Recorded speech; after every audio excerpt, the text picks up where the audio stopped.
Since Red, Blue, and Yellow are being re-released for the 20th anniversary of Pokemon, I thought it would be fitting to review them. And since very little will be changed from the original games, this review will probably do just fine for anyone looking to buy them. Each game will be priced at $10 each, but you could probably do just fine by buying only one of them. And even the most hardcore fans would probably only need to buy 2 of the 3, since Red and Blue are essentially the same games, with a few Pokemon switched around. Yellow is very similar to Red and Blue as well, just with different sprites and coloration, along with a few alterations to the games, trainers, and storyline, but essentially the same. Let's begin with Red and Blue. The only difference between Red and Blue from the original Red and Green is the sprites. All of the Pokemon in Red and Blue sprites were changed from the original release, and thank God for that. Some of those sprites were terrible, Mew especially. Red and Blue are fairly similar, so when I address them, just assume I'm speaking for both. Firstly, I just want to say that if you've never played the original games, they may be very harsh compared to newer games. And by that, I mean that the trainers and the Pokemon you fight are a bit more difficult. There is rarely any places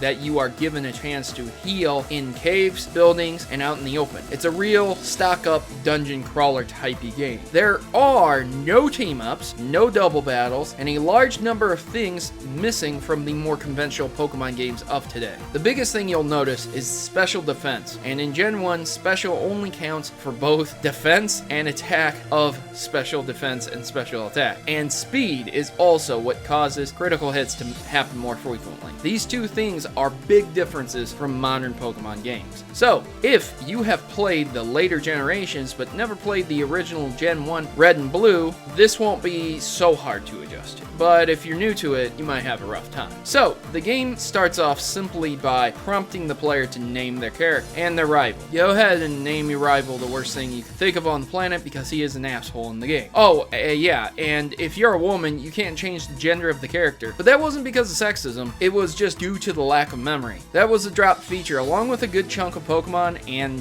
game mechanics and content. In fact, the whole game was reworked to work with the memory constraints. It was a Wada's compression system that came out in Generation 2, which was probably what Red and Blue was aiming to be more like. That in no way detracts from Red and Blue's game itself as it turned out, it's just something to be aware of, as Gold, Silver, and Crystal are really a great sequel to Red and Blue. But never forget your roots. I got off track there. After the intro, you are tasked with getting a Pokemon from Professor Oak. After scouring the town, Oak is nowhere to be found, and thus entering the tall grass will prompt him to appear and save you. Save you from what? Well, nothing in Red and Blue, but in Yellow it's a little different. This is the start of the game. Choosing your starter would be the difficulty setting of the game. Yes, you can capture any number of Pokemon throughout the game, but choosing a starter Pokemon will allow you to easily play through and not require the capturing of specific Pokemon and training of that Pokemon to progress. Choosing Bulbasaur will make the game very easy, as the hardest point in the game is in the beginning and the end. After the first 2 gyms, the game becomes fairly easy because it allows the player to battle and grind and capture many Pokemon, gathering experience points a lot easier and more streamlined. But before the first 2 gyms, you don't really get to access anything new but from a few towns, a few Pokemon types, and that's it. Squirtle is similar, as the first gym leader is extremely weak to water types, and Squirtle can resist the second gym as well. But Charmander is harsh. Not only does it take a while to learn moves that would be somewhat effective against rock types, but as far as water types go in the second gym, good luck. By picking Charmander, this will cause the player to have to capture several Pokemon or grind Charmander up to an OP level. You can choose Charmander and be just fine catching a Nidoran male or Nidoran female since they learn Double Kick, and an Oddish or Bellsprout since they learn grass-type moves before the second gym. But that causes the player to grind. So again, it's a bit harder than the other starters. I hope that clears up the modes of Pokemon. It's not explicitly said, but you can understand what I mean. Picking the starter Pokemon is a big deal, and each Pokemon is really good and learn great moves all around. It's just a choice you will have to make as the type of player of the game.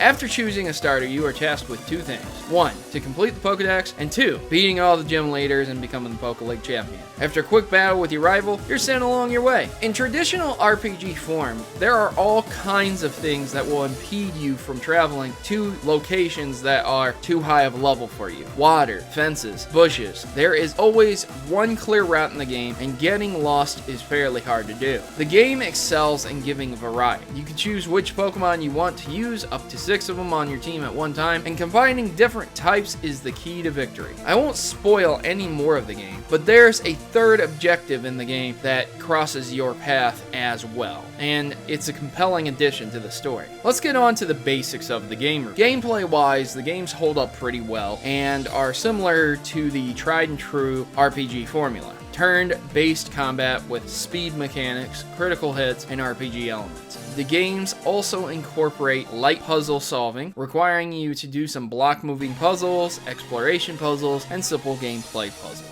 Music-wise, the 8-bit mono is very noticeable in stereo systems. There are some really good songs in the game, and quite a few, I might add, around 45 to be exact. From the creepy Lavender Town to the upbeat routes and city songs, each track is unique and awesome. Along with the music, there is battle cries for each Pokemon as well. Most of them are very unique. Control is simple: up, down, left, right, start, select, A, and B. Can't get much simpler than that, but since the game is turn-based, you can save any time outside of battle, and thus playing and controlling this game is a breeze. And finally, graphics. And, well, they are simple to say the least. No moving Pokemon sprites, no real individualized color, mono, and black and white, with the addition of randomized color palettes. So graphically speaking, nothing much else to say than it is a Game Boy game, and you know it. Pokemon Yellow is slightly different, as I stated before, with the addition of random Team Rocket, Jesse, and James encounters. And instead of choosing a starter, you are given Pikachu and the chance to get Charmander, Squirtle, and Bulbasaur throughout the game. A nice touch, but in this version, Pikachu follows you and can't evolve. Pokemon Yellow is more based on the anime,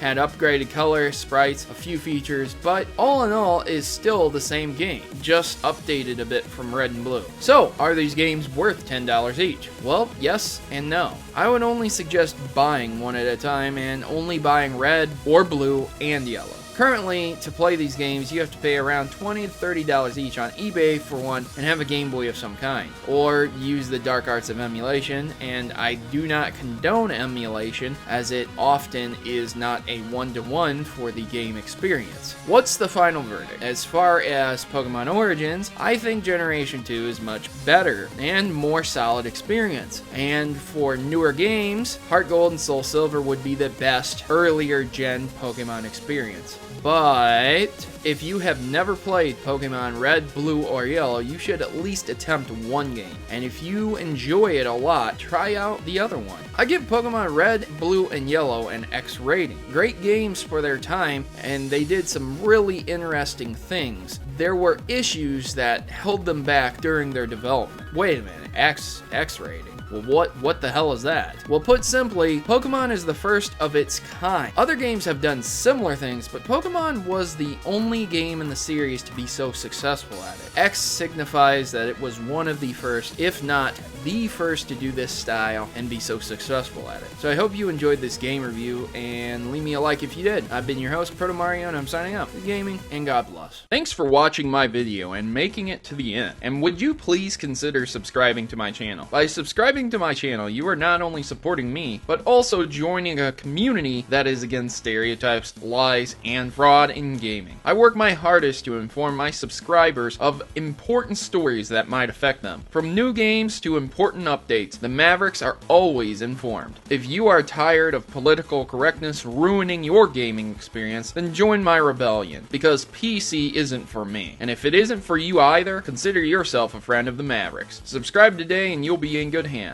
Mavericks unite, and together we can keep gaming from falling prey to the people that would not only censor it, but also destroy it.